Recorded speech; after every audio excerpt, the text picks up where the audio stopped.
कहानी माटी वाली। बहुत समय पहले पहाड़ों में एक प्यारा सा गांव था। वहां हर जगह हरियाली, छोटे छोटे घर और हंसते खेलते लोग रहते थे। उस गांव में एक बुजुर्ग औरत रहती थी। सब उसे प्यार से माटी वाली कहते थे। क्यों कहते थे माटी वाली? क्योंकि उसका काम था मिट्टी लाना और बेचना। हर सुबह सूरज उगते ही वह उठ जाती, अपने सिर पर कपड़े का गोल डिल्ला बांधती, उस पर बड़ी टोकरी रखती और उसमें लाल मिट्टी भरती। फिर गली गली जाकर आवाज लगाती, मिट्टी ले लो, घर लिपाई करो। उस समय गांव के लोग अपने घरों की दीवारें मिट्टी से लीपते थे। इससे घर साफ, सुंदर और ठंडे रहते थे। इसलिए सबको माटी वाली की मिट्टी चाहिए होती थी। माटी वाली का परिवार बहुत छोटा था। बस वह और उसका बूढ़ा पति। पति अब काम नहीं कर पाता था, बहुत कमजोर हो चुका था। इसलिए सारा घर चलाने की जिम्मेदारी माटी वाली पर ही थी।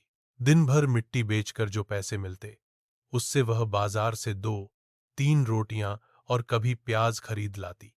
एक रोटी वह खुद खाती, एक पति को देती और अगर बच जाए तो अगली बार के लिए रख देती।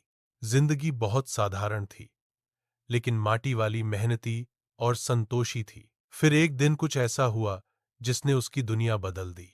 एक शाम जब वह घर लौटी, उसने देखा उसका बूढ़ा पति अब नहीं रहा। उसकी सांसें थम चुकी थीं। माटी वाली चुपचाप बैठ गई।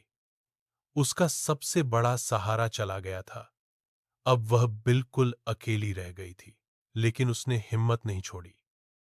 अगले दिन भी वह सिर पर मिट्टी रखकर गली गली घूमी, क्योंकि यही उसका काम था, यही उसका जीवन था। इसी बीच गांव में बड़ी हलचल मचने लगी। सरकार ने बताया कि पास ही एक बांध बनने वाला है। इस बांध से बहुत बिजली बनेगी और बहुत फायदा होगा, लेकिन इसके लिए पूरा गांव पानी में डूब जाएगा। गांव वाले डर गए।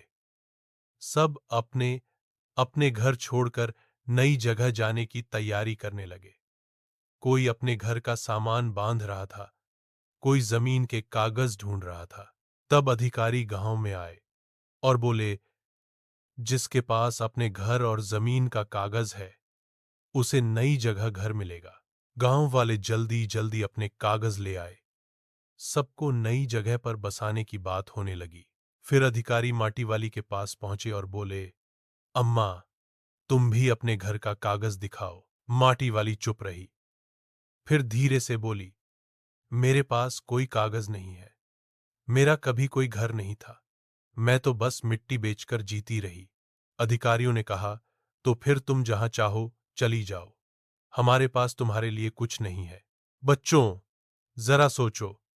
माटी वाली ने सारी उम्र मिट्टी दी ताकि गांव के घर मजबूत और सुंदर बने, लेकिन जब उसका अपना समय आया तो उसके पास ठहरने की कोई जगह नहीं थी। सीख। बच्चों, माटी वाली की कहानी हमें यह सिखाती है कि जब हम बड़े काम करते हैं, जैसे बांध या सड़क बनाते हैं, तो हमें गरीब और मेहनतकश लोगों का भी ख्याल रखना चाहिए। हर इंसान को जीने का हक है, चाहे वह अमीर हो या गरीब, और हर इंसान को सम्मान मिलना चाहिए।